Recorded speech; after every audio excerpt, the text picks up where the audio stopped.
Hey, so I wanted to discuss this topic. Somebody asked me, and I get inspiration from my patient. So, what is the exact relationship between snoring and sleep apnea, right? So, snoring is a sound of obstruction. Snoring happens when airflow past a relaxed tissue of throat starts causing vibration. It's more than a nuisance, it is often the first sign of airway narrowing. And the fact of the matter is that not all snoring is benign, right? Occasional snoring happens after having a few drinks or having a poor sleep posture, could be because of bad cold. But habitual snoring, where you are snoring more than 3, 4 times, snoring more than 3 nights per week, often signals a high risk of sleep disorder breathing, and that too when you have other symptoms. For example, if you snore and pauses, like when the airway collapses, leading to either snoring gets too loud, interrupted by gasp, choking, or silent pauses, those are indication of obstructive sleep apnea, and usually cause drops in blood oxygen, and brain wakes you up briefly to reopen your airways and you go back to sleep. This kind of fragmented sleep stresses your cardiovascular system and the body in general. Why this matters clinically?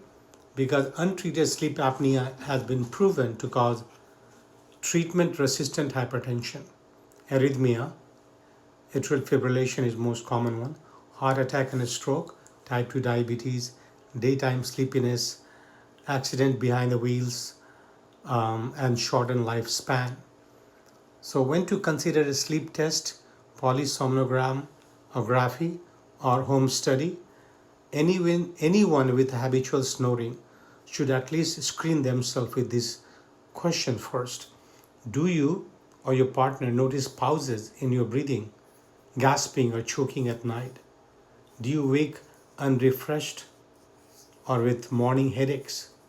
Do you have excessive daytime sleepiness, or you're forced to take naps?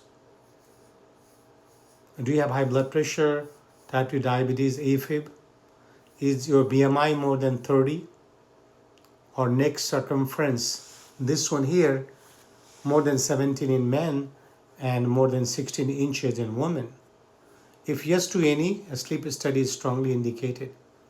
So bottom line is this, that snoring is not just a social nuisance, it can be a red flag. A sleep test at home can literally save your life by uncovering sleep apnea early. Treatment is easy actually. A CPAP machine, a dental devices called MAD, mandibular advancement device, weight loss, positional treatment, dramatically improves your quality of life, and reduces long-term risk. So if you are having any of the issues, then you should get it checked.